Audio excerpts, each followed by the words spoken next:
Jésus-Christ et pas seulement en apparence. Et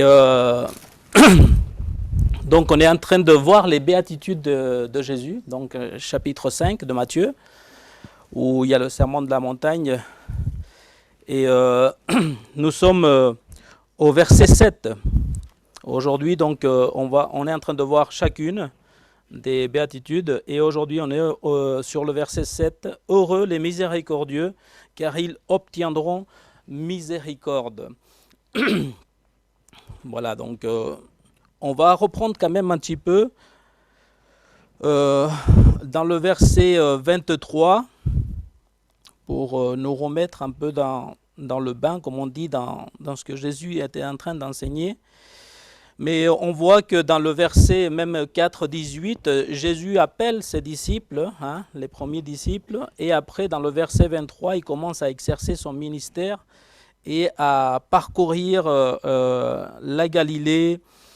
Jésus, on commence donc au verset 23, Jésus parcourait toute la Galilée, enseignant dans les synagogues, prêchant la bonne nouvelle du royaume et guérissant toute maladie et toute infirmité parmi le peuple. Sa renommée se répandait dans toute la Syrie et on lui amenait tous ceux qui souffraient de maladies et des douleurs de divers genres, des démoniaques, des lunatiques, des paralytiques, et il les guérissait. Une grande foule le suivit de la Galilée, de la Décapole, de Jérusalem, de la Judée et d'au-delà de Jourdain. Chapitre 5, voyant la foule, Jésus monta sur la montagne et après qu'il se fut assis, ses disciples s'approchèrent de lui. Puis ayant ouvert la bouche, il les enseigna et dit : Heureux les pauvres en esprit, car le royaume des cieux est à eux. Heureux les affligés, car ils seront consolés. Heureux les humbles de cœur, car ils hériteront la terre. Heureux ceux qui ont faim et soif de la justice, car ils seront rassasiés. Et là, notre verset d'aujourd'hui, heureux les miséricordieux, car ils obtiendront miséricorde. La miséricorde, c'est ce que Jésus voulait aussi que ses disciples exercent pendant notre séjour sur terre, pendant notre passage sur terre. Et c'est ce que nous aussi, en tant que véritables disciples de Jésus-Christ, nous devons exercer envers les autres. Donc, heureux les miséricordieux. Comme l'amour de Dieu nous est montré en envoyant son Fils Jésus-Christ pour nous, nous aussi, aujourd'hui, nous devons montrer notre amour envers notre prochain, envers ceux qui nous entourent. Il nous a donné son Fils Jésus-Christ, nous devons à notre tour le partager aux autres, car c'est comme cela qu'ils sauront que nous sommes aussi ses disciples, a dit Jésus-Christ aussi, a enseigné à un autre moment cela aussi, en disant « Aimez-vous les uns aux autres ». Je l'ai bien dit ? Et les autres, voilà. Je savais que j'avais encore une fois commis une faute là-dessus. Mais voilà, donc, il est nécessaire d'exercer cela, c'est marqué cela dans Jean 13, 35. Donc, de même, Dieu nous a montré miséricorde envers nous, et il dit ici, il nous pousse à exercer aussi la miséricorde envers les autres. C'est quelque chose qui doit être naturel et normal dans un véritable disciple de Jésus-Christ qui est né de nouveau. Donc, montrer de la miséricorde envers les autres. Nous, on ne le méritait pas. Nous sommes tous des pécheurs. Et parfois, on veut exercer l'amour ou la miséricorde envers les autres si ils sont bons avec nous, ou si c'est des gens bons. Mais on peut suivre l'exemple de Jésus-Christ, que Jésus-Christ a exercé miséricorde alors que nous, on ne la méritait pas. Donc, heureux les miséricordieux, car ils obtiendront miséricorde. il y a une citation que je pourrais dire qui disait à quelqu'un « Il est heureux le disciple miséricordieux, car il montre par son témoignage qu'il est un véritable disciple de Jésus-Christ. » Je vais la répéter. « Il est heureux le disciple miséricordieux, car il montre par son témoignage qu'il est un véritable disciple de Jésus-Christ. » Allons voir dans Luc 6, 36. Il est écrit ici « Soyez donc miséricordieux comme votre Père est miséricordieux. » Soyez donc miséricordieux, a dit Jésus-Christ dans Luc 6, 36, comme votre Père est miséricordieux. Donc nous sommes des représentants de notre Père Céleste, nous sommes représentants de Jésus-Christ. Ici sur terre, nous sommes des ambassadeurs, et les ambassadeurs représentent quelqu'un, un pays, n'est-ce pas? Et bien nous, on est des ambassadeurs de Jésus-Christ, et nous devons le faire le mieux que nous pouvons. Et donc si notre Dieu est miséricordieux, et ben nous devons bien le représenter. Luc 6, 36, je répète, « Soyez donc miséricordieux comme votre Père est miséricordieux. » Dans la première lettre de Jean, chapitre 1 Jean 3, 15,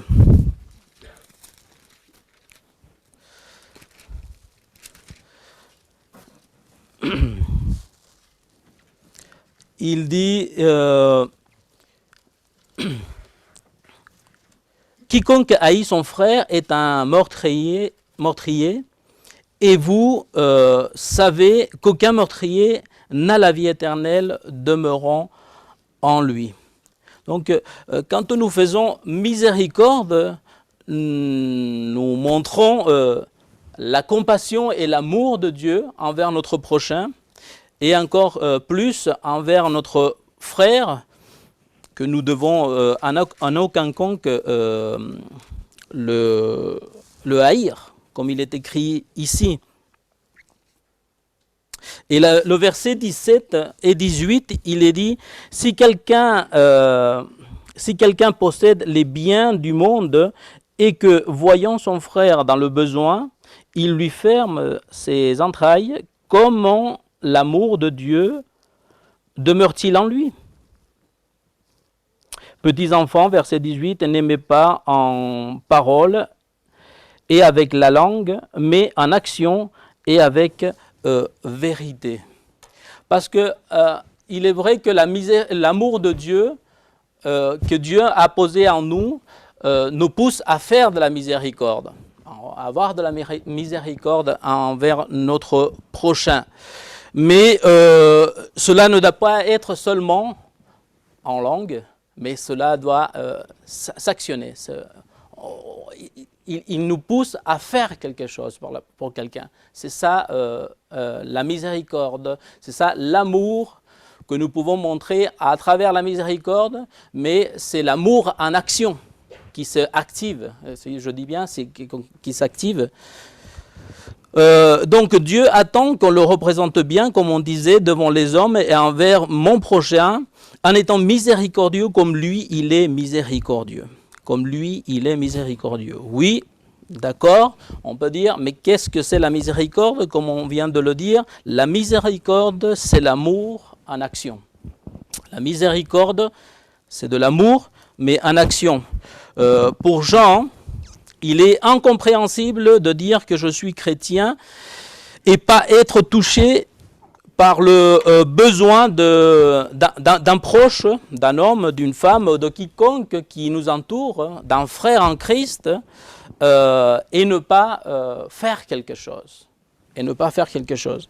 Jacques, dans le livre de Jacques, pas notre frère Jacques ici, mais le livre Jacques, ici, il nous est dit, un petit peu plus en arrière,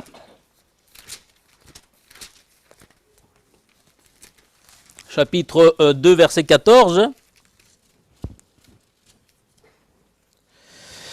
Mes frères, que sert-il à quelqu'un de dire qu'il a la foi s'il n'a pas les œuvres? Cette foi peut-il le sauver? Si un frère ou une sœur sont nus et manquent de la nourriture de chaque jour, et que l'un d'entre vous leur dise « Allez en paix, chauffez-vous et rassasiez-vous », et que vous ne leur donniez pas ce qui est nécessaire au corps, à quoi cela sert-il? Il en est ainsi de la foi. Si elle n'a pas les œuvres, elle est morte en elle-même. Donc, Jésus a toujours fait cela. Il a prêché la parole de Dieu, il a enseigné la parole de Dieu, mais aussi il a fait de la miséricorde. Il a eu compassion envers les gens qui le suivaient. Ses disciples voulaient les renvoyer chez eux. Mais Jésus leur a dit non, non, non, asseyez-les et puis donnez-leur vous-même à manger. Donc, il est important de ne pas aller dans les extrêmes, hein, et de faire en sorte que nous puissions prêcher la parole de Dieu ou faire de la miséricorde, mais sans laisser faire l'un ou l'autre. Parce que nous venons de lire à travers la parole de Dieu que cela serait une fausse foi. Ce serait quelque chose d'incompréhensible pour un enfant de Dieu, de tout simplement prêcher la parole et ne rien faire, alors que nous voyons le besoin de notre frère devant nos yeux. Nous pouvons pas non plus faire que des bonnes œuvres sans prêcher l'évangile que Jésus-Christ a dit à ses disciples d'aller et prêcher la bonne nouvelle. Parce que nous pouvons aider beaucoup de personnes, mais si elles ne sont pas sauvées, à quoi cela sert-il? Le plus important, je dirais que c'est partager la bonne nouvelle de Jésus, mais cela doit nous pousser aussi en tant qu'enfants de Dieu à faire de la miséricorde envers ceux qui ont besoin.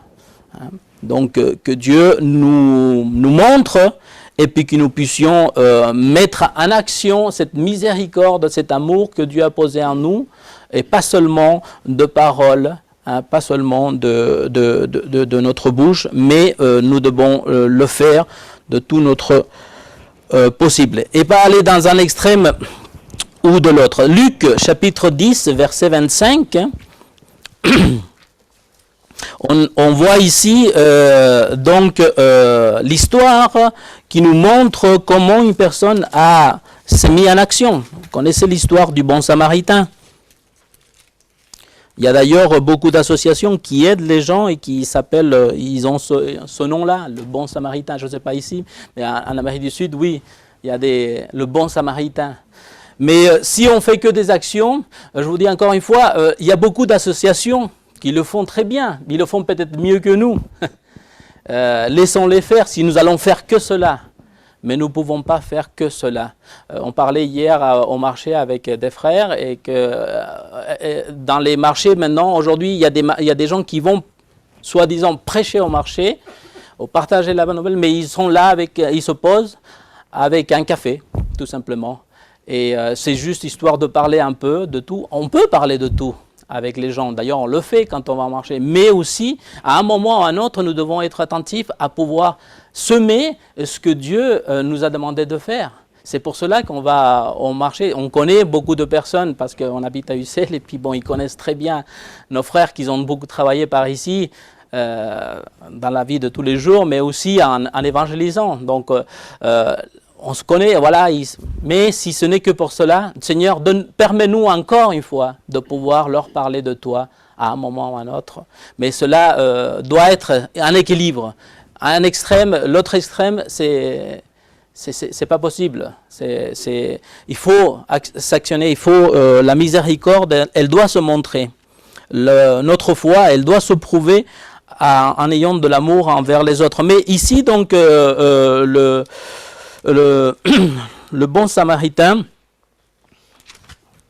hein, dans le verset 25, il nous est écrit ici, un docteur de la loi se leva et dit à Jésus, pour l'éprouver, « Maître, que dois-je faire pour hériter la vie éternelle.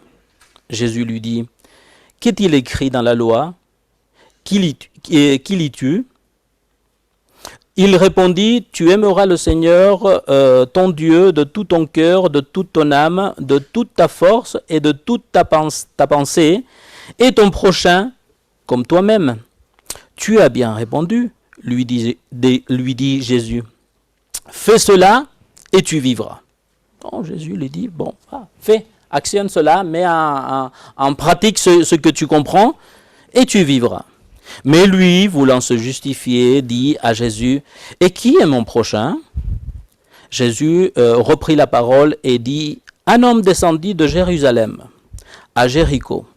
Il tomba au milieu des brigands qui le dépouillèrent, le chargèrent de coups et s'en allèrent, le laissant à demi-mort.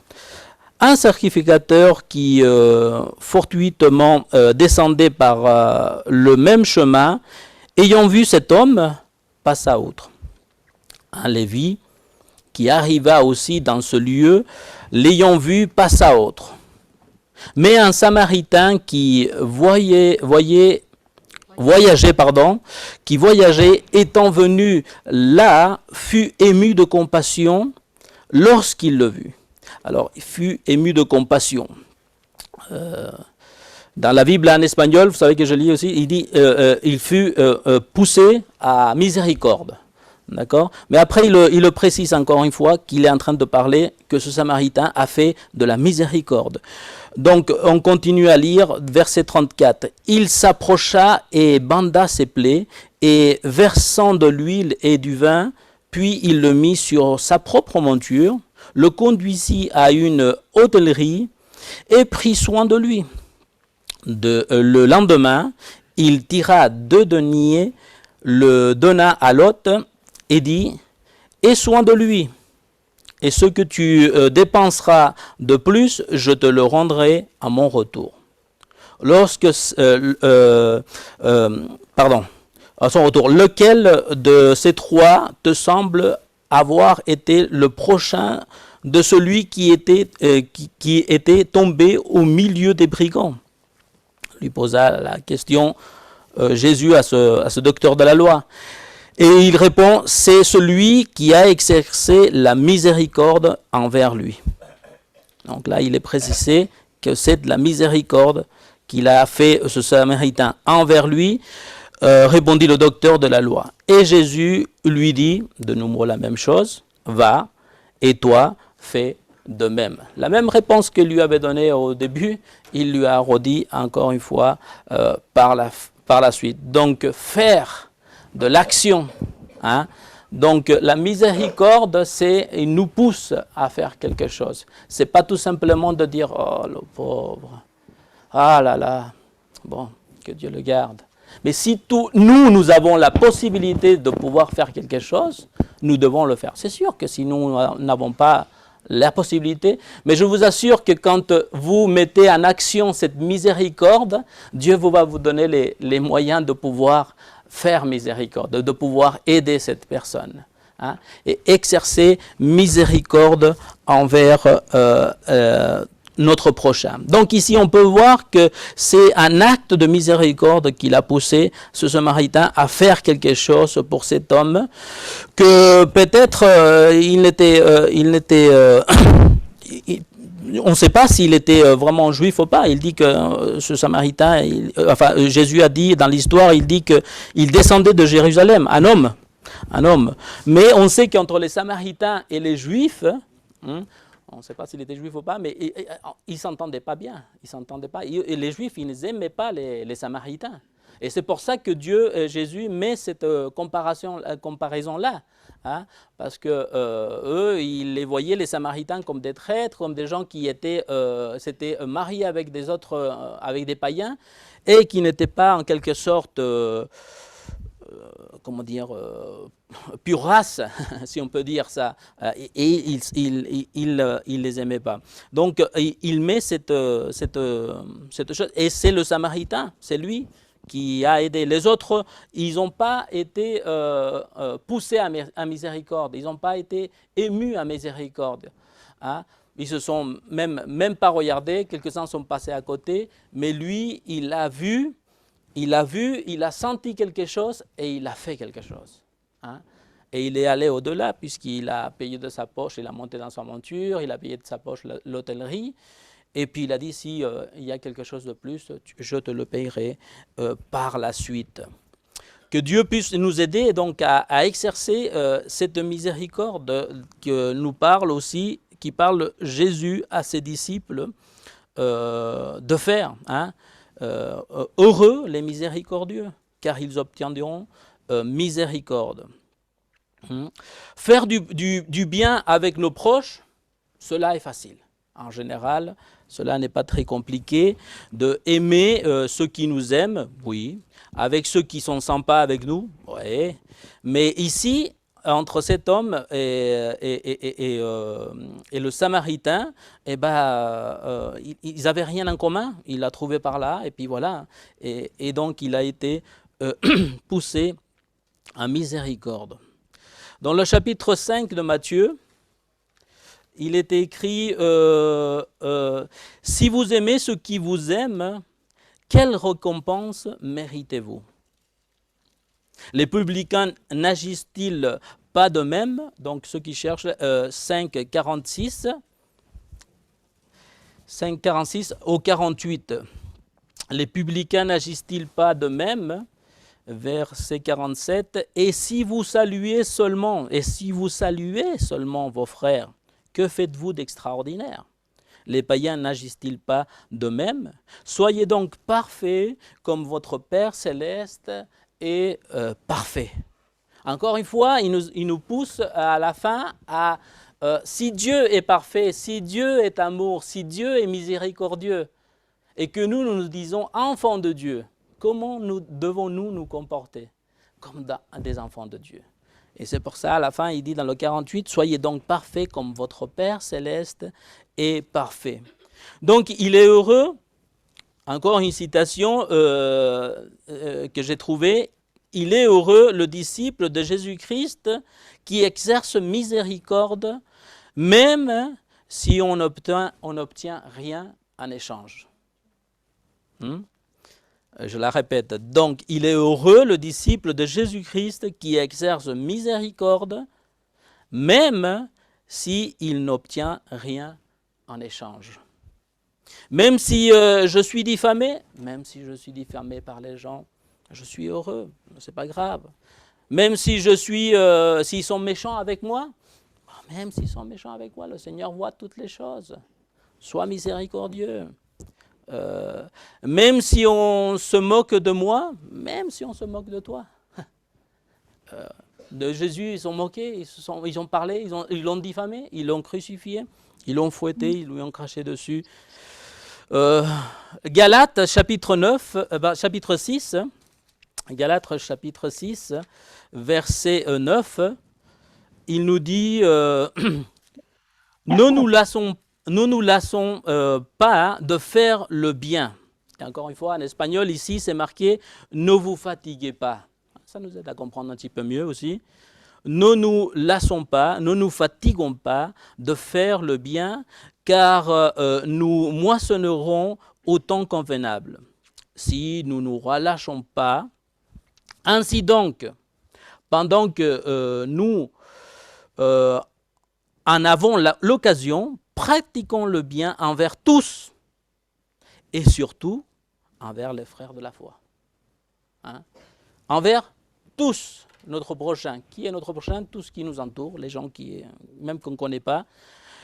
Exerçons donc la miséricorde, ne nous lassons pas de faire le bien envers tous et surtout envers les frères de la foi. Oui, mais c'est bon, on l'a fait une fois, deux fois, oui, peut-être, mais Dieu te dit, tiens bon, ne t'inquiète pas, Dieu voit toutes choses, et il est nécessaire que nous exercions comme Dieu la miséricorde, même envers notre frère.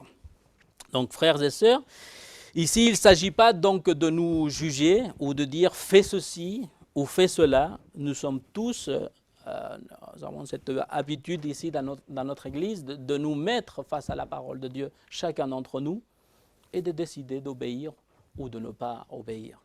On oblige, non, on n'est pas là pour ça, on est là pour exposer la parole de Dieu et que Dieu nous aide à pouvoir vivre et marcher à la lumière de la parole de Dieu. Nous avons peut-être fauté, peut-être il y a très longtemps que je n'exerce pas la miséricorde, peut-être je ne l'ai pas fait à une ou deux reprises, à 3, 4 reprises, je ne sais pas. Nous devons marcher selon la parole de Dieu. Nous pouvons poser cette question. Nous pouvons dire quand est-ce que nous avons fait miséricorde la dernière fois?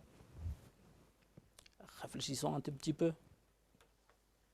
Quand est-ce que nous avons fait miséricorde la dernière fois? Quand est-ce que j'ai été poussé par Dieu, ému de compassion, mais je me suis arrêté là?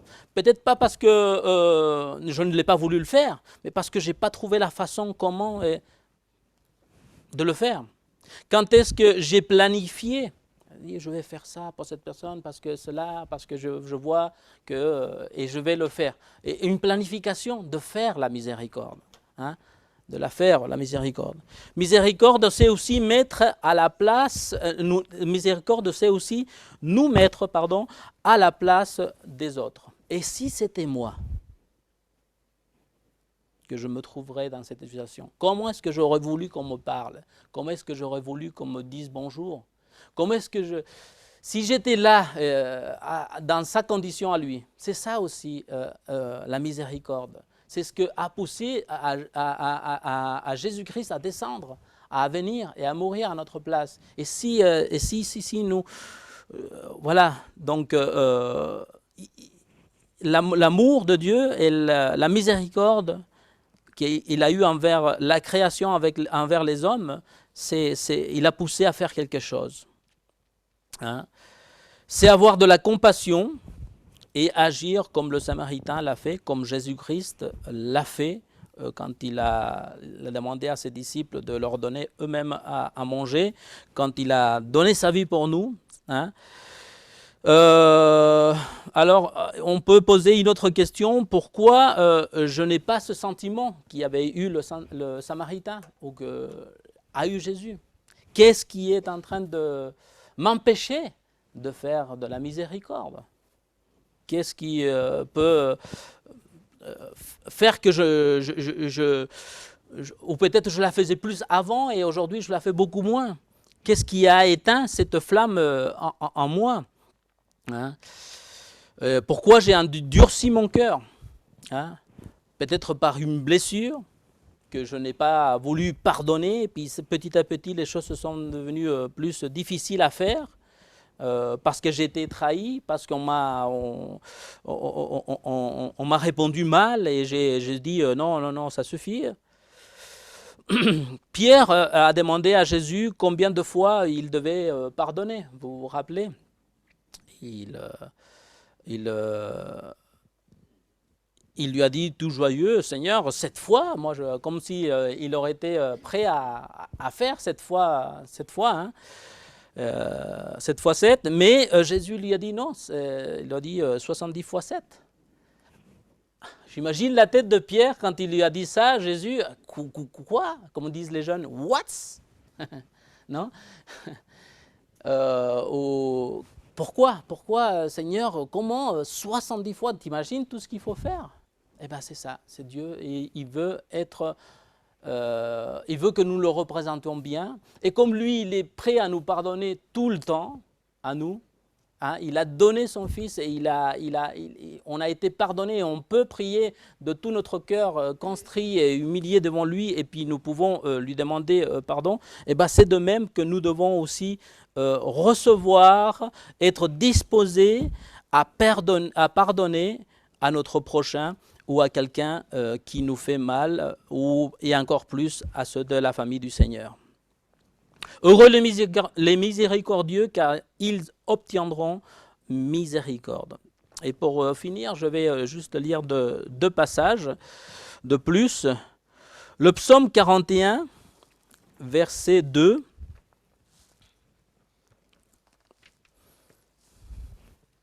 qui dit heureux, encore une fois, c'est la même, donc quand Jésus enseigne les béatitudes, il dit heureux à chaque fois, n'est-ce pas? Heureux, heureux, et heureux le miséricordieux. Et ici, donc, on peut dire que c'est une béatitude de l'Ancien Testament. Heureux celui qui s'intéresse aux pauvres, au jour du malheur.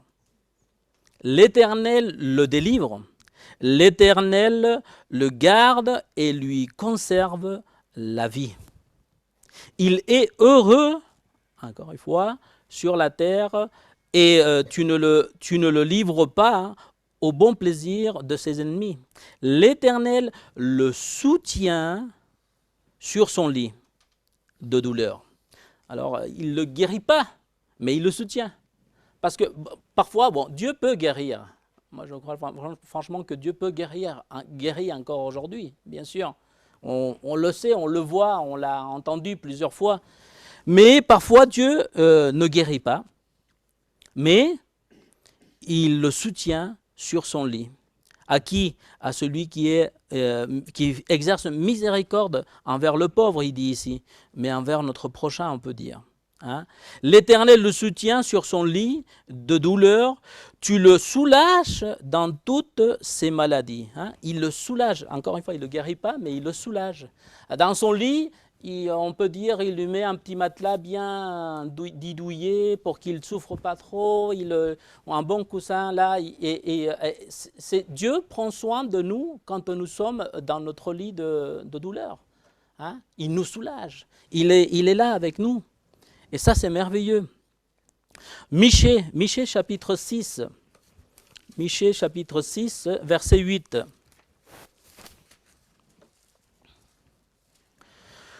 On t'a fait connaître, ô homme, ce qui est bien.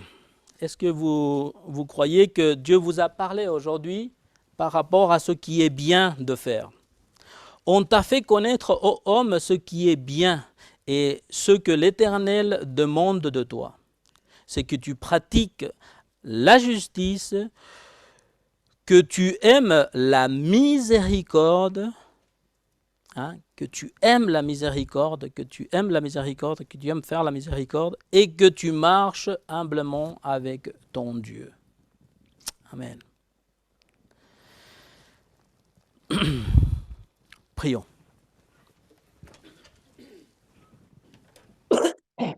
Notre Père, notre Dieu, merci pour ta miséricorde qui nous façonne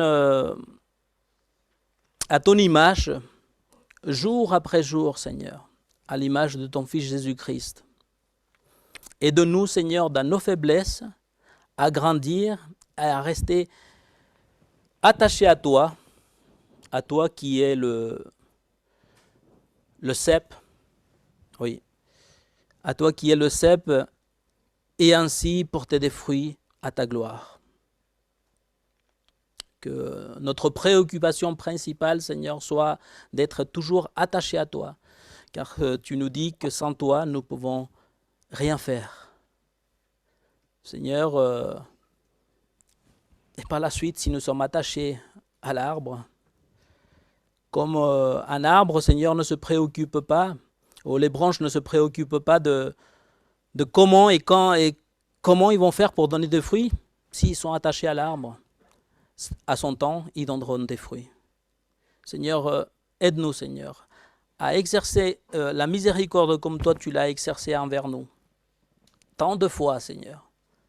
Et que nous aussi, nous puissions exercer de miséricorde envers nos proches, envers notre prochain, et encore plus envers nos frères et sœurs. Père, nous prions à toi au nom de Jésus-Christ. Amen. Est-ce que nous pouvons